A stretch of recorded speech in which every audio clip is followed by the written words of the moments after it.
그냥 토템 내겠고, 성기사의 경우도 지금 2코스트 탐에 영능 쓰나 풋내기 쓰나 결국 똑같은 거예요. 영능은 무한이고 1110 공채죠. 근데 예전에는 이게 1, 2였을 때는 주술사의 그 11 토템이나 성기사 영능도 다 때려잡았죠.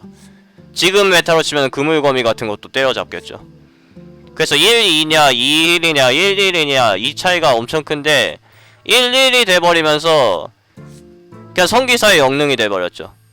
내 덱에 30장까지밖에 카드를 못 넣는데 성기사의 영능을 덱에 넣는 꼴이 되는 거예요. 이게 아니었으면은 카드 한 장을 요거 대신 다른 카드를 뽑았기 때문에 이거는 1-1이 되면서 영능이 돼버린 겁니다. 성기사의 영능은 결국 법사의 화작이랑 똑같은 값이죠. 그러니까 풋내기는 결국 내 덱에 화작 한 장을 넣는 거라고 보셔야 돼요. 이 코스트이기 때문에 성기사의 영능이나 마법사의 영능을 내 덱에 넣는 겁니다.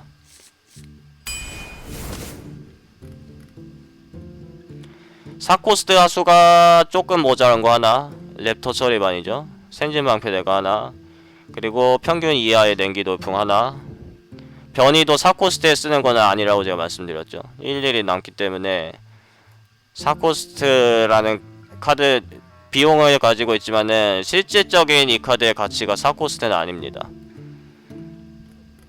그렇게 생각했을 때 바이톡 트로그를 집으셔야 돼요. 얼음화살 이미 2장 있고 초반에 말릴 일이 거의 없거든요. 2코스트 하수 충분히 모였고요.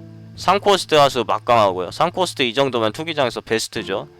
그러니까 가장 좋은, 일반적으로 가장 좋은 3코스트 하수가 4장이 있다고 제가 초반에 말씀을 드렸는데 여기에다가 허수아비 골렘 껴서 지금 그 4장 중에서 3장을 가지고 있고 성전사는 2장 가지고 있죠. 연프와 어라는 반드시 어라를 집으셔야 되는게 화연포는 무작이라는 단점이 있고요. 그리고 직딜이 불가능합니다. 직딜이 불가능하다는 거는 후반에 서로 드로우 싸움을 할 때 한 장 한 장씩 뽑을 때 화염포가 나오면 결국 상대가 하수를 내줄 때까지 기다려야 되고 하수 피가 4채 이하여야 돼요. 5채까지는 되나요? 화자까지 더하면은 잡는데 그러니까 상대가 돌주어 오거나 유령기사 뽑으면 바로바로 내겠죠 후반에. 근데 나는 그때 변이를 뽑았으면은 서로 이제 한 턴씩 버리는 건데 바꾸는 거죠 1대1로. 화염포를 뽑았으면은 아무것도 아닌 카드로 쓰이고 돌주먹을 못 잡아버리면은 그 다음 턴에 상대가 하수를 또 충원했을 때 2분의 1로 그 하수를 잡겠죠. 그래서 경우에 따라서 화염포는 카드 한 장 값을 못하는데 얼음화살도 물론 한 번 얼리는 거로는 효과가 미흡하나 직딜이 가능한 그 차이가 큽니다. 화자까지 더하면 영웅에 4뎀 들어가죠. 4뎀 없어서 지는 판들이 있어요. 1뎀 모자라서 지는 판도 있는데 4뎀이라는 거는 엄청 큰 거죠. 그래서 이 두 카드가 나왔을 때는 내 덱에 얼음화살이 몇 장이냐 관계없이 어차피 2코스트 스펠 똑같죠. 반드시 얼음화살을 집으셔야 돼요. 근데 아무튼 지금은 4코스트가 좀 적으니까 트로거 집는 거고 초반 픽 기준이면은 서린이나 물정 같은 거 나올 때마다 어차피 집잖아요. 지금 이 구성에서 안 나오고 있는데 서린이나 물정 같은 거 얼마인지 나올 때마다 집기 때문에 이게 두 번째 픽, 첫 번째 픽은 일반 카드가 안 나오죠. 두 번째 픽 기준이었다면 얼음화살을 집습니다. 근데 지금은 트로그 집는 거예요. 이거는 이제 절망적인 픽이 나왔어요. 그러니까 3코스트에 나갔을 때가 베스트인데 3코스트에 나간 것 자체로 페이드 손해보는 카드죠. 내가 요거 냈을 때 상대가 거미 전차 내고 오우거 내고 키린토 내고 이러는 거거든요. 그러니까 자체 공채가 그만큼 중요한 이유가 어차피 10턴 이후에는 고릴라 뽑는 것보다 전쟁 골렘 뽑는 게 좋고요. 막강의 너지 전차 뽑는 게 좋죠. 그러니까 4코스 이상의 거의 모든 하수가 10턴 이후에는 고릴라보다 좋습니다. 드로우를 했을 때. 그럼 결국 3코스트 하수라는 거는 3코스트에 써야지 베스트라는 건데 불행히도 3코스트 썼어도 하나 낮은 코스트 2코스트랑 교환도 안되고요. 꽁꽁 로봇이 두 번 치면은 꽁꽁 로봇은 사는데 얘는 죽죠. 코스트가 하나 높은데 코스트 하나 차이는 엄청 큰 차이거든요. 그러니까 3턴에 나갔을 때 베스트인데 3턴에도 제값을 못한다. 그런 것 때문에 140채는 안 좋은 걸로 평가를 받는 거예요. 그나마 파괴전차는 옵션이 있기 때문에 얘네들보다 낫지만은 파괴전차보다도 보통 하면 330채 집으시는 게 훨씬 좋고.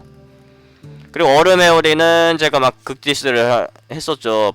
좀 전에 이제 드루이드 할 때 상대 법사가 썼을 때 저런 거를 픽하시면 안 된다. 근데 또 그런 거를 픽하게 되는 경우가 은근히 있는 게 이런 식으로 나올 수가 얼마나 있어요. 그러니까 너무 상대가 이상한 카드 집었다고 뭐라고 또 우리가 하면 안 되는 게 뭐 어떤 카드가 나왔는지는 그분만 합니다.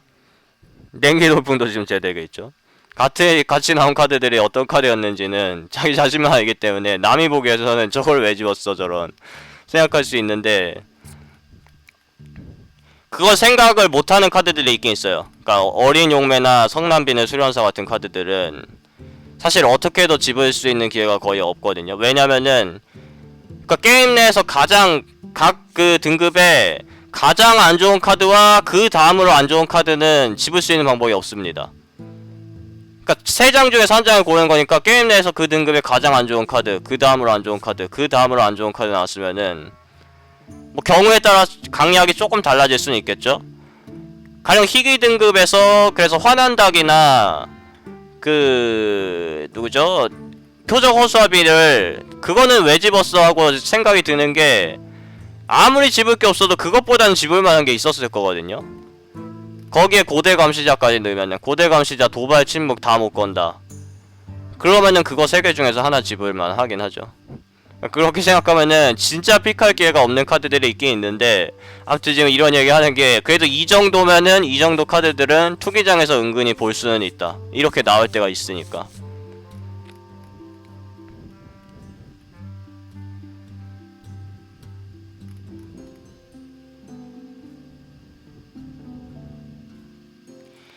이게 투자개발회사 용병이 되게 한두 장 있잖아요. 그러면 얼음회오리 집었을 것 같은데 얼음회오리로 다 올리고 팬다. 막강에너지 전차 2장에 얼음회오리 1장이면은 그거는 콤보라고 보기 좀 힘들어요. 그러니까 에너지 전차로 내가 페이드 좀 밀리거나 내 영웅 위험할 때 그냥 다 올려버리고 직공해서 한 턴 벌고 그 상대도 보통 되게 도발 하수가 많지는 않거든요. 그 다음 턴에 또 7댐 그리고 화작 2번 더 하면은 뭐 경우에 따라 16댐까지 가능한 콤보라서 그 정도를 생각하면 얼음회오리 집어올만 한데 문제는 막강 에너지 전차도 8턴에 나오면 어차피 뭐 하늘피피용 제외하고 나머지 지금 이 덱에 있는 모든 하수 중에서 8턴에 들어왔을 때를 기준으로는 제일 좋죠. 심지어 하늘피피용보다 좋은 경우도 있고. 성기사 2코 5장이요? 예, 5장이면 충분해요. 그리고 보고마 로봇같이 좀 사기적으로 좋은 카드들은 그 마나커브 무시하고 집을만 합니다. 그거는 이 코스트를 초과하는 값을 가진 카드라서.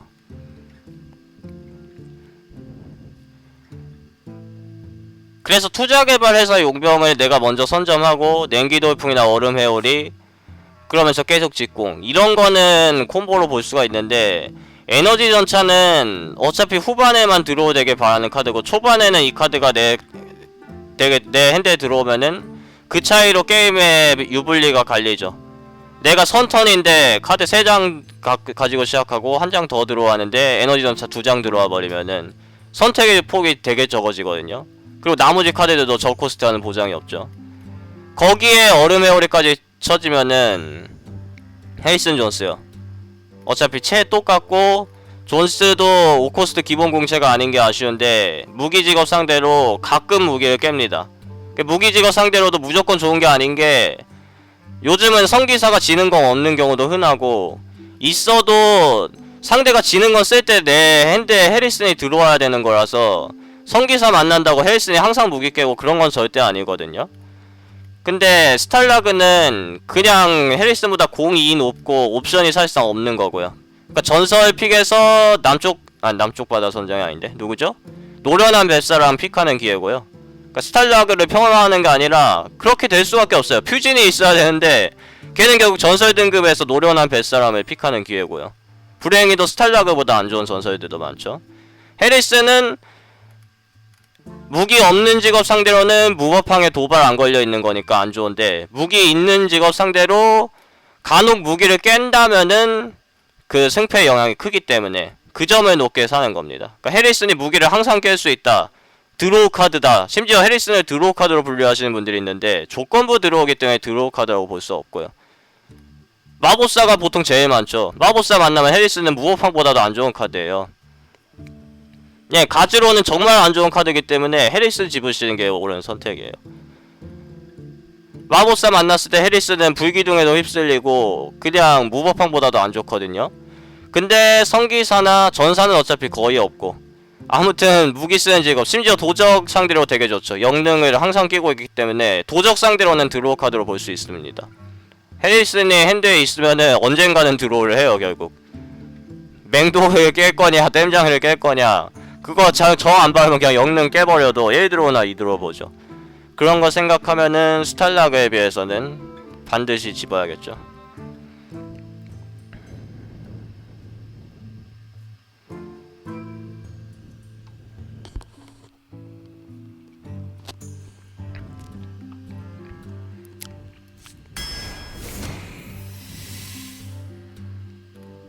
저기서는 얼음 회오리 집으셨어도 돼요. 가고일은 열심히 재생해봤자 성기사가 병역 소집하는 거 상대할 때나 몇몇 특수 상황 말고는 가고일의 재생 능력은 거의 없다고 보셔야 돼요. 그리고 법사는 생물 버프가 없죠. 왕의 축복 걸 거 아니잖아요, 법사로. 그래서 가고일보다는 차라리 도발이 있는 게 낫고요. 고릴라냐 어레냐는 경우에 따라서 다른데, 제가 말씀드렸듯이 좀 충분한 4코스트 5코스트 하수가 있었으면은 오히려 얼음회오리 집는 것도 가능했다고 봐요. 어차피 3코스트도 지금 많아가지고. 근데 제 덱은 불기둥, 막강에너지 전차 같이 고코스트 카드들은 초반에 들어오면 안되고, 변이나 냉기 도품 같은 카드들도 초반에 들어오면 안되거든요. 거기에 어뢰까지 들어와버리면, 이거는 차라리 초반에 들어오면 나가기라도 하겠죠. 거기에 어뢰까지 들어오는 거가 덱 기복을 초래한다고 봤습니다. 이거는 뭐 누가 봐도 코브라죠. 지금 제 덱에 빈빌이 2장 있어도 코브라 집으셔야 돼요. 3장부터는 비전술사 고민해보고요. 2장 정도 가지고는 비전술사가 나갈 때 과연 내가 비밀을 걸어놨을까. 걸어놨어도 이미 거울상 먼저 발동되고 그 다음 턴에 비전술사 나가고 그런 현상이 일어나거든요. 비전술사도 투기장 특성상 진짜 안 좋은 카드입니다. 그 탁베이더 리스트 같은 그런 문서들 보시면은 트럼프 리스트, 클래식으로 치면 트럼프 리스트고, 그런 거 보시면은 왜 비전술사가 저기 가 있는가, 그런 이유들에 대해서 아실 수 있어요. 제가 일일이 이 카드는 이 정도 가치입니다, 저 카드는 저 정도 가치입니다, 끝이 없거든요. 그러면 게임을 할 수가 없기 때문에 제 설명은 한계가 있는 거고, 문서를 참고하시면은 진짜 많은 걸 얻을 수 있어요. 카드를 뽑았는데 턴이 안 바뀐다고요? 마나 커브는 명확한 설명을 제가 드릴 수는 없는데 2코스나 3코스는 4-5장이 보통 베스트로 보고요. 그러니까 4-5장이 베스트라는 거는 이제 3장 6장, 2장 7장 이런 비율이 될수록 조금 더 이제 언밸런스가 됐다고 봐야겠죠. 그리고 연구가 있고 없고는 중요한 게 아닌 게 그 많은 카드 중에 한 장이거든요. 마법사로 게임할 때 연구가 얼마든지 없을 수가 있습니다. 연구 없다고 서운할 거면은 그냥 포기 누르셔야 돼요. 그러니까 뭐 성기사로 했는데 지는 검이 안 나왔어요, 신성화가 안 나왔어요, 그거 뭐 어떻게 하라고요. 안 나온 게 불만이신 분들은 포기 누르세요. 투기장에서는 기본적으로 마인드를 그렇게 생각하셔야 되고요. 마나 커브에 대해서도 이거 한 8승 할 것 같아요. 마나 커브에 대해서도 여기 써져 있는 거 그래프 그대로 생각하시면 안 돼요. 그러니까 변이는 제가 4턴에 쓰는 카드가 아니라고 했죠. 그러니까 하수인들은 4턴에 나가는 게 베스트예요. 센진이 아무리 좋은 카드여도 5턴에 내 핸드에 센진이랑 수렁이 있기 있으면은 수렁이 있기 내는 게 누가 봐도 이득이죠. P1 더 높잖아요. 단지 얘는 4턴에 못 내는데 얘는 4턴에 낼 수 있다. 그 차이로 이 두 카드의 강함이 바뀌는 거잖아요. 결국 모든 하수인들은 자기 코스트에 나가는 게 베스트이기 때문에 마나컵으로 치는데 주문은 얘예요. 신비한 지능을 3턴 쓰면은 보통의 경우 손해라고 제가 말씀드렸죠. 3턴은 하수를 필드에 충원할 시간입니다. 때문에 신비한 지능 같은 카드들은 지금 마나커브가 3코가 비정상적으로 많잖아요. 근데 어차피 3턴에 안 쓸 거니까 처음 말리건에 반드시 갈아줄 거고 3턴에 안 쓸 거거든요. 3턴에 영능이랑 요거밖에 쓸 거 없을 때 신비한 지능 쓰겠죠. 때문에 요런 카드들은 마나커브에서 3으로 계산을 안 합니다. 그 부분이 중요해요. 그 차원문 같은 경우에 2턴에 쓸 수 있기 때문에 차원문은 이 코스트에 포함하고 얼음화살은 이 코스트에 또 1대1 교환으로 쓸 수 있기 때문에 이 코스트에 포함을 해요. 마나컵 할 때. 그리고 1코스트는 이 코스트에 포함을 하셔야 되고 1코스트는 없어도 되니까. 근데 냉기 돌풍이나 변이는 보통 4턴 했으면 내가 손해이기 때문에 4코스트 카드로 구분을 안 해요. 그냥 코스트 없는 걸로 치고, 따라서 지금 이 덱은 4코스트가 3장인데 3장이면 좀 적은 편이에요. 지능검이나 왕의 축복도 아니고 지능검의 경우는 4코스트로 간주할 만한데, 무기의 경우는, 그러니까 4코스트는 한 6장에서 9장 사이? 그 정도가 베스트거든요. 그러니까 지금은 4코스트 하수가 너무 적은 게 아쉽죠. 5코스트 이후부터는 몇 장이라고 정해져 있는 게 없습니다. 5코스트 이후부터는 제 지난 방송들 보시면 좀 설명이 많이 나오는데 지금 하자니 좀 길고, 아무튼 리스크가 너무 크기 때문에 4코스트까지를 마나컵을 신경 쓰는 걸로 보셔야 되고요. 5코스트까지는 대략적으로 너무 많지만 않으면 된다. 지금은 좀 적은 거예요. 5코스트 이상 카드가. 그러니까 5코스트부터 8코스트, 10코스트까지 그냥 다 똑같은 걸로 치고요. 효율로 집습니다. 좋은 효율이면은, 가령 바이드루를 3장 집었을 때 덱이 너무 무거워진다고 4장 집는 거는 꺼려하지를 않아요. 왜냐하면은 돌진이나 도발이 있기 때문에 내가 만화 조금 꼬여도 뒤따라가면 되거든요. 바이드루 매 턴마다 5턴, 6턴, 7턴 이렇게 내면서 그냥 다 도발 세우면 되거든요. 그러니까 효율로 집는 거예요. 5코스트부터 8코스트는. 가령 내가 7코스트 카드가 없어요. 지금 이 덱은 6코스트가 없죠. 내가 7코스트 하수가 없다고 해서 심장부 사냥개를 집으시면은 안 되거든요. 7코스트의 적당한 하수가 아닙니다. 7코라고 써져 있는데 7코스트가 없다고 해서 심장부 사냥개를 집지는 않기 때문에 5코스트 이후부터는 마나커브는 고려를 하지 않습니다. 심지어 5코스트 이후 카드가 한 장도 없어도 11승을 할 수 있어요. 4코스트 카드가 한 장도 없으면 11승을 못한다고 보는데, 저는 5코스트 이후부터는 효율을 생각해서 집는 거예요. 그리고 또 너무 많으면은 좀 손해긴 한데, 불기둥 같은 경우에는 오히려 있다고 해서 내가 덱 무거운 걸로 인해서 망합니까? 오히려 큰 영향력이 있는 광역이기 때문에 그런 거 생각하면은 5코스트 이후부터는 코스트로 계산을 안 하는 거고요.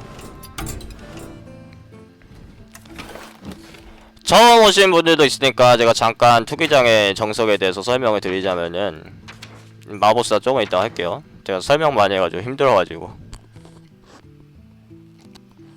서린이요. 서린은 4턴에 바로 나갈 수 있는데 왕축은 4턴에 뭐가 있어야지 나가죠. 그러니까 왕축은 서린이 할 수 있는 거를 못하는데 서린은 왕축이 할 수 있는 것들을 다 할 수가 있어요. 근데 왕축보다 좋은 카드만 해도 몇 장 없어요. 왕축이 정말 좋은 카드고 이 게임에 아예 왕축보다 좋은 카드가 몇 장 없습니다. 그러니까 서린보다 좋은 카드도 몇 장 없고요. 서린보다 좋은 전설도 10장이 안 된다고 봐요, 저는. 10장 살짝 될까? 직업전설까지 다 치면 10장 살짝 될 것 같네요. 제가 잠깐 투기장 정석에 대해서 말씀을 드리자면은, 어제 제가 이제 아프리카에서 방송하시는 안기현님 있죠. 안기현님 방송을 좀 봤는데, 안기현님이 주술사로 투기장을 들어갔어요. 30장 덱을 만들었는데 잘 집으셨거든요? 제가 그 덱 몇 승 했는지는 못 봤는데 끝까지 안 봐가지고, 제가 봤을 땐 잘 집으셨는데 이제 보시는 분들이 꼭 한 소리 합니다. 이 덱에는 드로우 카드가 없네. 2번 1번이 드로우 카드가 없네. 2번 이 덱에는 광역 카드가 없네. 드로우와 광역이 없기 때문에 이 덱은 7승을 못할 것이다. 이 덱은 좋은 덱이 아니다. 이런 이론들이 나옵니다. 그게 이제 투기장 초보분들이 하시는 말씀인데, 그런 부분의 관념 자체를 일단 바꾸셔야지 투기장 반 이상은 돼요. 그 부분의 관념을 안 바꾸시면은 백날 투기장하고 백날 방송 보고 제가 이렇게 떠드는 얘기 듣고 해도 실력이 안 늡니다. 드로우와 광역이 과연 투기장에서 필수인가? 저는 일단 드로우와 광역이 투기장에서 어떠한 방법으로도 필수가 될 수 없다. 그리고 그러한 이론이 뒷받침이 됩니다. 이론 없이 그냥 이렇게 말하면은 그냥 저의 견해가 되는 거고, 증거가 있기 때문에 저는 주장을 하는 거예요. 일단 안견님 덱에 드로우가 제 기억에 없었고 광역이 없었어요. 근데 그럼 광역이랑 드로우가 없다고 해서 그게 망덱이 되는가? 아무런 상관이 없거든요. 광역이랑 드로우가 덱에 있냐 없냐는 이 덱에 질풍 가진 하수인이 있냐 없냐랑 똑같은 말이에요. 그게 왜 어째서 똑같은 말이 되는가? 일단 주술사의 광역을 봅시다. 번개폭풍 희귀 등급이죠. 우리가 주술사를 2번 들어갈 때 평균적으로 한 번 이 카드를 못 뽑습니다. 4번 들어갈 때 2번 뽑아야죠. 2번 들어갈 때 한 번 뽑는 다음에 4번 들어갈 때 2번 뽑는데, 글쎄 체감상은 한 4번 들어갈 때 한 번 정도 뽑아요. 그러니까 나오면 뭐 일단은 집계되죠. 일단 나오면은 집는데 4번 들어가도 한 번도 못 뽑을 수도 얼마든지 있고요. 그러니까 한 번 들어갔을 때 번폭이 안 나올 수가 있어요. 근데 문제는 안견님 댁에 갈래 번개가 있었습니다, 어제. 이거는 광역 아닌가요? 이게 광역이냐 아니냐는 솔직히 제가 정의를 못 드려요. 경우에 따라 다르기 때문에. 근데 뭐 이게 광역이냐 아니냐가 중요한 게 아니라, 아무튼 갈래 번개가 있는 덱이었는데 광역이 없다고 주장을 하시는 분들이 있었으니까, 그러면은 이거 주술사의 광역은 결국 이거밖에 없습니다. 다른 거 없죠. 주술사의 광역은 결국 이거밖에 없는데 이 덱은 광역이 없다. 그리고 드로우가 없네. 드로우 카드가 있나 봅시다. 일단 없고, 1코스트에 없죠. 2코스트에 윤회 드로우 카드인가요? 없죠. 3코스트에 이제 천리안과 헤일 토템이 있는데, 천리안은 사실 이 카드가 좋다고 주장하면 오히려 그 사람이 암안보 되거든요. 그 사람이 모르는 사람이 되죠. 그러니까 천리안은 누구나 안 좋은 카드라고 주장을 해요. 이게 실질적인 드로우 카드가 아니기 때문이죠. 그리고 헤일 토템은 누구나 좋아하죠. 이거는 드로우 카드죠.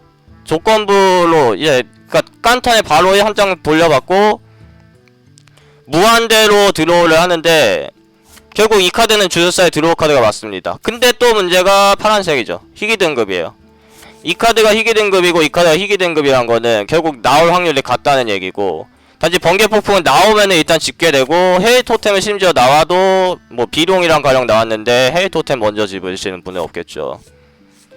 그런 차이거든요. 그러니까 얼마든지 내 덱에 안 들어올 수가 있습니다. 그리고 나머지 드로우 카드 있나요? 이걸 드로우 카드라고 하시는 분은 없을 것 같고, 이딴 게 드로우 카드인가요? 드로우 카드가 없어요.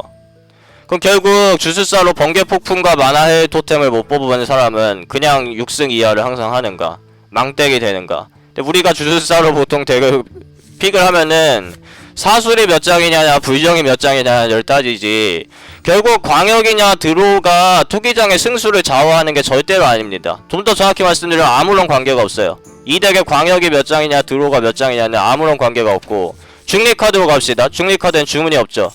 그러면 일단 광역 카드는 없는 걸로 봐야죠. 뭐 이런 거 광역인가요? 중립 카드에서는 일단 광역이 없고 드로우 카드가 있어요. 근데 초보분들이 또 아까 천리안 말씀드린 것처럼 이 카드를 드로우라고 하면은 그 사람이 암안보가 돼. 이거는 돌려받는 거지 드로우가 아니다는 대부분의 분들이 다 알아요. 진짜 하스스톤 처음 하시는 분들만 이게 혹시 좋은 건가 착각하시는 거지, 이 카드가 안 좋은 건 다들 알아요.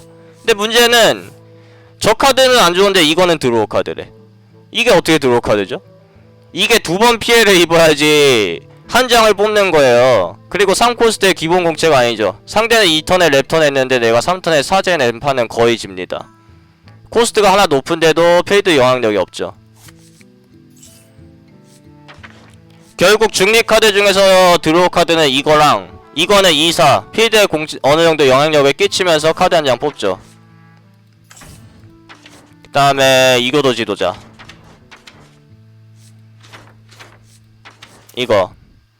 이거는 다들 좋아하시죠? 사실 이것보다 노은 발명가가 좋아요. 주술사의 경우는 이교도가 좀 더 좋네요. 주술사나 성기사의 경우는 토큰이 있어서. 그 다음에 이거는 드로우 카드죠. 완벽한 드로우 카드죠. 결국 요거 3장, 노은 발명가, 하늘빛 비룡, 이교도 지도자. 주술사로 게임을 할 때 저 3장의 카드가 다 안 들어오고, 범폭이랑 만화의 토템이 덱에 안 들어온 주술사는 무조건 6승 이하를 한다 라고 말씀을 하신 거거든요, 그분들은.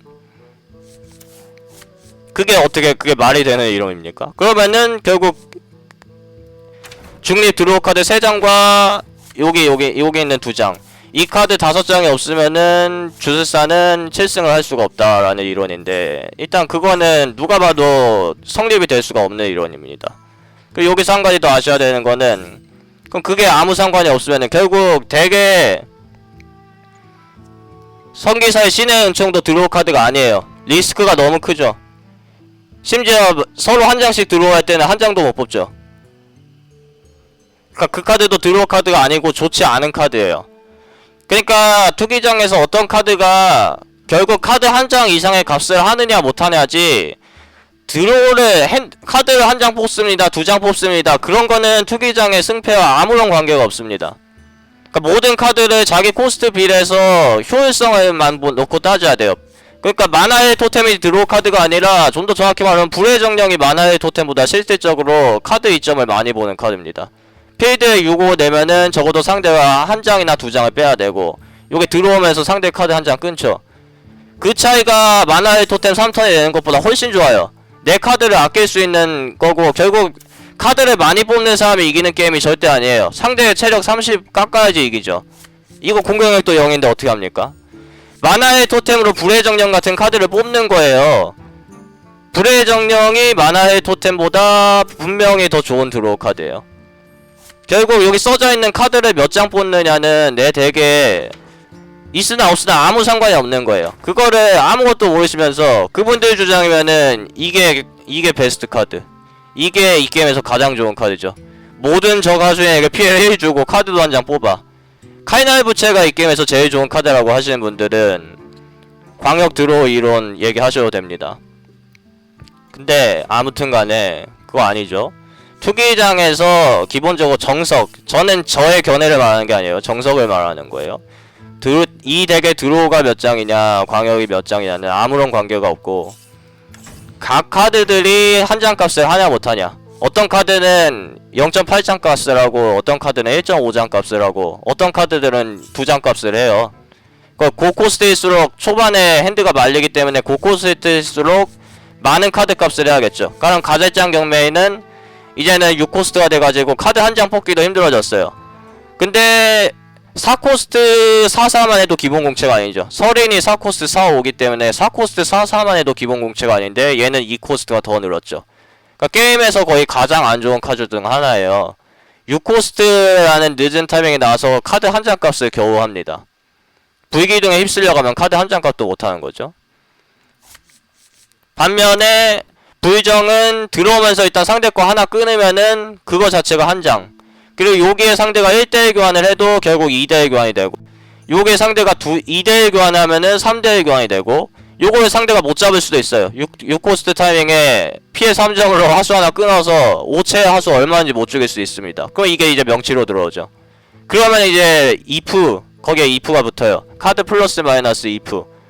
그러니까 영웅의 피해를 몇 점을 줬냐는 뭐 영웅한테 몇 점당 카드 한 장 값이다, 그런 식으로 간주는 안 하니까 그거는 이제 무한대로 활약을 한 거죠. 그러니까 만화의 토템이 한 턴 살았으면 카드 한 장 돌려받는 건데, 이제 2턴 살았으면 카드 하나 뽑은 거고, 무한대로 살았으면은 무한대로 뽑는 거죠. 계속 뽑는 거죠. 그거랑 마찬가지로 보거든요. 그러니까 불정을 얼마인지 상대가 못 잡을 수도 있고, 잡았어도 1대1 교환이나 2대1 교환을 하면은 불정을 낸 쪽에 이득을 봅니다. 그러니까 모든 투기장의 카드 교환 법칙을 이렇게 보셔야지, 내가 몇 장을 챙겼냐는 아무 소용없어요. 그게 상관이 있으면은 3턴에 신비한 지능을 쓴 게 이득이 돼야죠. 내가 한 장 써서 2장 뽑았어요. 그럼 내 핸드가 늘었죠. 그러면 3턴에 신비한 지능을 썼으면 이득인데, 내가 신비한 지능 쓸 때 상대는 무쇠가죽 불공을 냅니다.